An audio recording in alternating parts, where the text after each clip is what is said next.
this is Anshulika. Welcome back to my YouTube channel. So today the discussion is based on digital rape. Now, why this topic? So the topic is actually quite trending and topic नहीं कहूँगी काफ़ी heinous crime that is taking place in our country. So let's now keep that aside. Well, day to day many heinous crime takes place and many has been reported and many has not been reported. Some people get justice and some are denied. So this is the actual condition that is going on in our country. Now coming to back to our main topic, digital rape. Now when we heard this topic, जब भी हम ये सुनते हैं digital rape तो हमारे mind में एक ही चीज़ आती है. Digital means cyber crime, virtual crime, online crime. These are the three things that comes in our mind first. But ज़रूरी नहीं है जो चीज़ जैसी दिखे वैसी ही हो. It must be some, there is some different meaning to it as well. So वही आज हम डिस्कस करेंगे एंड वही हम समझेंगे कि डिजिटल रेप का मतलब क्या होता है. Well, before explaining about digital rape, अगर हम इन दो टर्म्स को अलग अलग देखें, रेप में भी सबको पता ही होगा इस टर्म के बारे में, तो मैं सबसे पहले डिस्कस करूँगी डिजिटल के बारे में.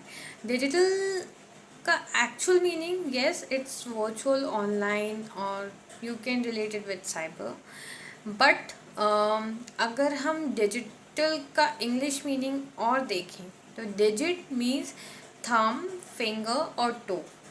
Now you have an idea now what I am talking about. Now combine these two words. Well, rape stands for a sexual offense, a sexual activity where a person tries to penetrate his genital part into the person's genital part, some other person's genital part without her consent. That is considered rape. Now combining these two terms, digital rape. Now you have a idea. अब आपको इससे पता चल रहा होगा, जब आपको digit की मीनिंग पता है, रेप की मीनिंग पता है, अगर आप इन दोनों को कंबाइन करोगे तो डिजिटल रेप का मतलब होता है जहाँ पे आप अपने फिंगर, थंब और टो को यूज़ कर रहे हो पेनिट्रेट करने में in some other person's genital part without their consent. So ये डिजिटल रेप के अंदर आता है.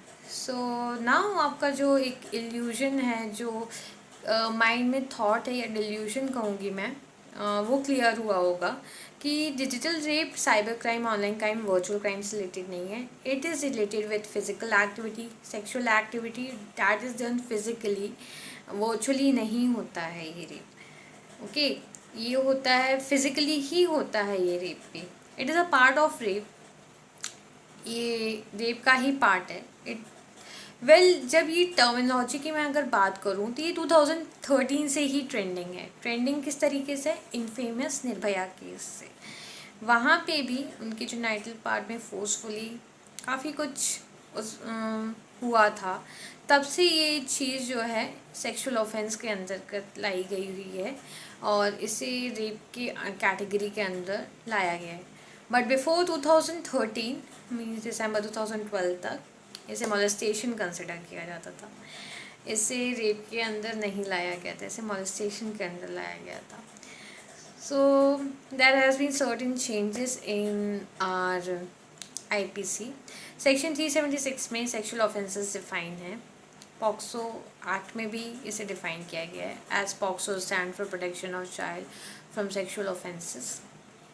एंड जो बच्चों के साथ सेक्सुअल ऑफेंसेस होते हैं, सेक्सुअल क्राइम होते हैं, वो पॉक्सो में डिफाइन है. उसके लिए उसके पनिशमेंट्स भी उसमें डिफाइन है.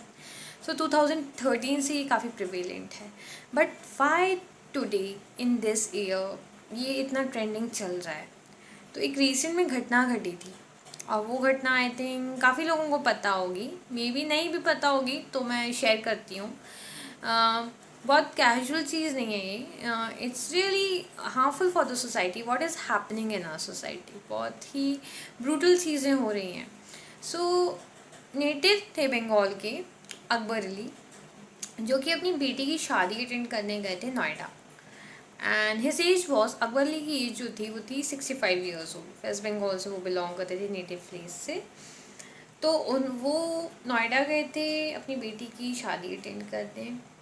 वहाँ पे पड़ोसी की एक बच्ची थी जिनको उन्होंने ल्योर किया, मीन्स लालच दिया, कैंडीज़ के थ्रू उससे बुलाया एंड ट्राई किया to insert a finger into her genital part. बच्ची डर गई, डर के मम्मी के पास गई। मम्मी को उसने बताया कि मम्मी ऐसा ऐसा अंकल ने मेरे साथ किया है। जब फैमिली मेम्बर्स को पता चला तो उन्होंने एफआईआर की, कंप्लेंट रजिस्टर करवाई। आफ्टर दैट वो केस जो था कोर्ट में गया। कोर्ट में गया तो पर्सन को इम्प्रिजनमेंट हुई, उनको 50,000 पे करना पड़ा। But is this the only concern कि मतलब उस जो बंदा ये कर रहा है उसको सिर्फ इम्प्रिजनमेंट होनी चाहिए या 50,000 उसने पे किया? उन्होंने बेल के लिए भी अप्लाई किया एक्चुअल में। But what is happen with that 3.5 year old girl is really brutal. मतलब एक 65 year old मैन ने उसको सेक्सुअली हैरेस किया, सेक्सुअली उसको अपना मतलब सेक्सुअली उसे फोर्स किया at that tender as. So it's very harmful for the society that is happening in our society. So this is the reason why digital rape is so trending right now, और क्यों ये terminology इतनी उठ के आई है अभी। ये 2013 से चल रही है, बट अभी इसलिए आई है क्योंकि ये पर्टिकुलर इंसिडेंट हुआ है एक बच्ची के साथ। बट मुझे नहीं लगता कि ये एक ही बार हुआ है। ये I think day to day activity में काफ़ी बच्चों के साथ होता है। ये रिपोर्ट किया गया है इसलिए हाईलाइट हुआ है concern. Otherwise in our country right now justice delayed is justice denied. मतलब जस्टिस में जितनी देरी होगी उतना ही उसका वैल्यू ख़त्म होगा। Because at that certain age जिस ट्रॉमा से वो बच्ची गई है, it's not very good for her, because these small kids are the future generation of our society. अगर उनकी माइंड पे ये इम्पैक्ट पड़ेगा, so how could they grow up? क्या एक इम्पैक्ट पड़ेगा, क्या लेसन वो लर्न करेंगे? So it is very harmful. कुछ चीज़ें रिपोर्ट हो पाती हैं, कुछ चीज़ें नहीं हो पाती हैं। But I thought I should make this video on digital rape, क्योंकि डिजिटल रेप को लेके काफ़ी लोगों को कन्फ्यूजन होगी। उनके दिमाग में ये होगा कि it is related to online offences, virtual offences, cyber crimes related होगा। But it is not like that. It is related to physical activity of person. Digital rape rape की कैटेगरी में ही आता है। So if you like the video, do share it with your friends. If you're not liking it, that's fine, but do share it with your friends, because I think इन सब चीज़ों को लेके लोगों को एजुकेट होना बहुत ही इम्पॉर्टेंट है। उनको पता होना चाहिए कि what's going in our society, what is happening with these little girls. As in a country they are considered as goddess. हम नवरात्र में उनकी पूजा करते हैं, बट आफ्टर नवरात्र क्या हम भूल जाते हैं कि वो देवी नहीं है, या फिर they are not as sacred after Navratri.